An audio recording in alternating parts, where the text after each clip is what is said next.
দাদা দুটো সার পাতা দাও তো, আর একটা লাইফ বয় সাবান দাও। আর কি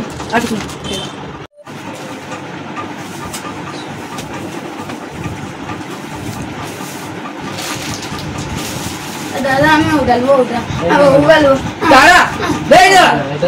कंट्रोल একটাই দাও, বেশি দাও না। হাতে রাখ, অল্প খাই না, গজা খাবো না।